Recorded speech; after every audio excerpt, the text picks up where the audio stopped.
Kalau kamu gak punya visi dari Tuhan, suatu saat kalau kamu putus dengan pacar yang kamu sayangi, kamu pikir masa depanmu akan selesai. Kamu yang tiba-tiba diberhentikan dalam pekerjaan kantor, kamu akan berpikir hidupmu habis. Orang tuh ya, kalau gak punya visi, gagal masuk perguruan tinggi negeri, dia pikir hidupnya sudah gagal. Dan itu adalah pengalaman saya. Saya punya impian, pengen kuliah di luar negeri. Namun papa mama saya tidak menyanggupi. Sudah, sana kamu daftar aja ke perguruan tinggi negeri. Saya daftar dan saya tulis 3 perguruan tinggi ternama yang saya mau. Saya sampai ikut kursus intensif saudara, untuk persiapan dulu tes UMPTN. Itu namanya tes masuk perguruan tinggi negeri di masa saya itu. Saat pengumuman penerimaan tiba, dulu saudara pengumumannya masih menggunakan muncul di koran saudara.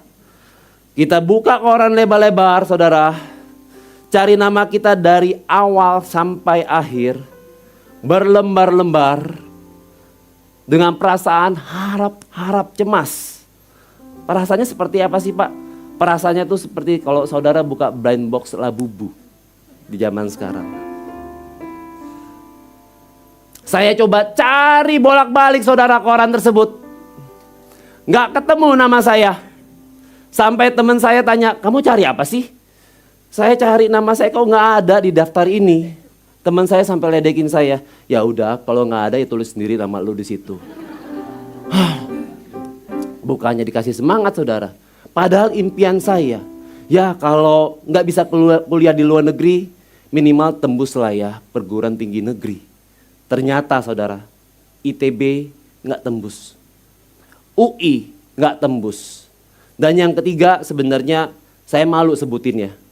Tapi nggak apa-apa, saya hari ini buka aib saya.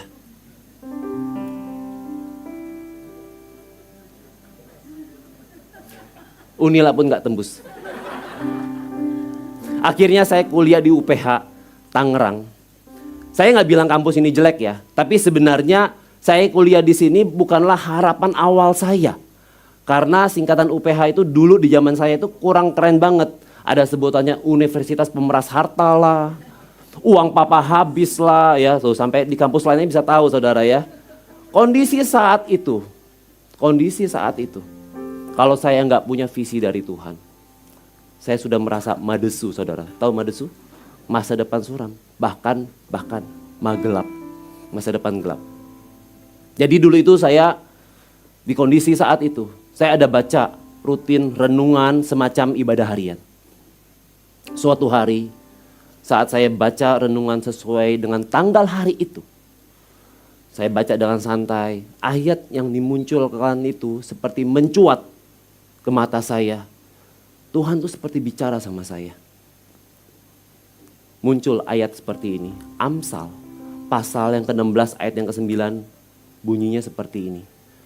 Hati manusia memikir-mikirkan jalannya, tetapi Tuhanlah yang menentukan arah langkahnya.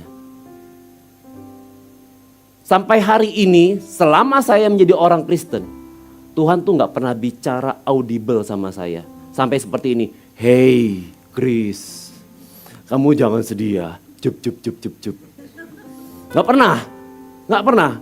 Tapi yang saya rasakan pada waktu saya mendapatkan ayat itu, seperti menjawab kekecewaan saya saat itu. Tuhan seperti katakan kepada saya, begini saudara, kamu gak bisa masuk IPB, gak usah sedih. Gak bisa masuk UI pun gak apa-apa. Unila gak terima kamu pun, kamu gak usah malu. Itu gak menandakan jadinya kamu gak sukses.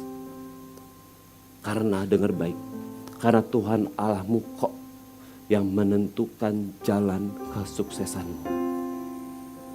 Momen itulah saudara yang saya sebut, saya dapat visi dari Tuhan. Gambaran madesu, magelap, apapun namanya itu, sirna seketika saudara. Walaupun saya tetap harus kuliah di uang papa habis itu saudara. Yang awalnya saya terpaksa untuk kuliah di situ, jadinya saya mulai menikmati kuliah di situ. Itulah guna kalau kita mendapatkan visi dari Tuhan. Tuhan seperti kasih gambaran masa depan yang membuat hidup kita kembali bergairah.